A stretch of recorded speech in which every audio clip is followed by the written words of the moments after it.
کشمیر سے خبر آئی ہے اور عجب خبر آئی ہے کہ وہاں مودی کی خواہش پہ کوئی 2 درجن کتابوں پہ پابندی لگا دی گئی ہے. اور یہ کتابیں لکھی کنہوں نے؟ انگریزوں نے لکھی ہیں، غیر ملکی مصنفین نے لکھی ہیں، انڈینز نے لکھی ہیں، کشمیریوں نے لکھی ہیں. اب ایک نظر ڈالتے ہیں کہ کن کتابوں پہ پابندی لگی ہے. ان میں کرسٹوفر لینڈن کی آزاد کشمیر ہے، ارون دتی رائے کی آزادی ہے، ڈیوڈ دیوداس کی مستقبل کی تلاش ہے، انور رائے بیسن کی منہدم ریاست ہے. بڑی معروف کتابیں ہیں یہ، ہر شخص جانتا ہے، جو بھی کشمیر پہ پڑھنا چاہتا ہے وہ ان کتابوں کو پڑھتا ہے.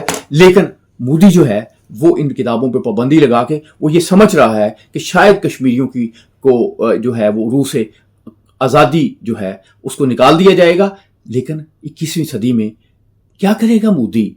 یہ جو کشمیر کا مسئلہ ہے یہ اقوام متحدہ کی قراردادوں میں موجود ہے، وہ قراردادوں کو نکال دے گا. اقوام متحدہ کی دستاویز سے شملہ معاہدے میں مسئلہ موجود ہے، مسئلے کے طور پہ اس کو ایکسیپٹ کیا گیا ہے. اور اس کے علاوہ جو 7-8 لاکھ فوجی جو ہیں وہاں کھڑے ہیں اور دنیا کو بتا رہے ہیں کہ ہم نے کشمیر پہ قبضہ کیا ہوا ہے، ہمارا قبضہ ہے یہاں پہ. وہ نارمل، وہ دوسری انڈین اسٹیٹس کی طرح آزاد کشمیر کی صورتحال نہیں ہے. وہ کشمیری وہ بھی تو یہی بتا رہے ہیں نا کہ یہاں پہ قبضہ ہے اور ناجائز قبضہ ہے. اب مودی کیا کریں گے 21ویں صدی میں؟